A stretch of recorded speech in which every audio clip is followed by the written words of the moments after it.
अपना राजा के प्यार में सवार गईली हो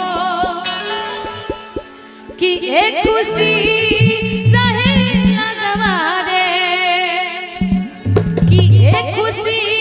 रहे लगवारे सखी पिया दुलारे अरे आय हाय रे सखी पिया दुलारे। लेकिन वाकई में जब जब शादी होइल बा पति इतना माने ले वो औरत का तरीका क्या बताइए सखी हमार बलबुआ हमके कितना माने ले हम जितना तारीफ करी कम बा। कह तरी कि हम तार गईनी हो सुनर बार पैनी हो कि अपना राजा के प्यार में सवार गईनी हो कि एक खुशी रहे लगवारे कि एक खुशी रहे लगवारे सखी दुलारे आय हाय रे सखी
कितना बड़ाई करी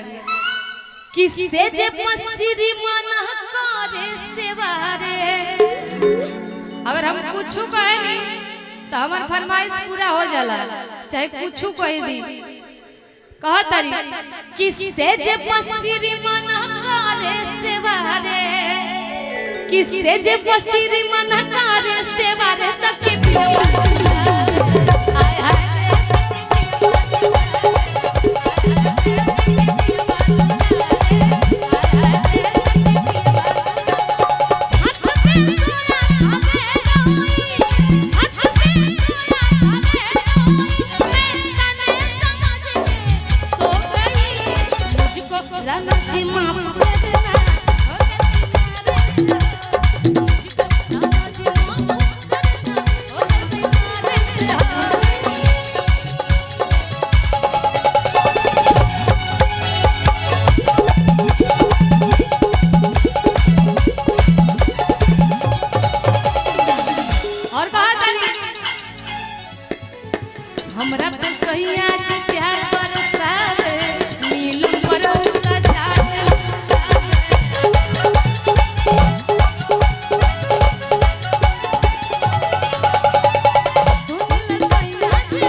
बिट्टू थोड़ा सा बोलिए ना बिट्टू चल रहा है यही सब बोलते हैं ना। बाबू सोना बिट्टू और क्या क्या हमें तीन ही चीज पता है, कुछ आप बता दीजिए, आगे कुछ आप भी बता दीजिए। हाँ देखिए ये बता रहे हैं रोहित जी, क्या बोलिए, आप ज्यादा बात करते हैं, आप बताइए। अच्छा ये पब्लिक के सामने अरे महाराज कर रहे हैं कि जान कहीं के हमके पुकारे, कि जान कहीं के हमके पुकारे सखी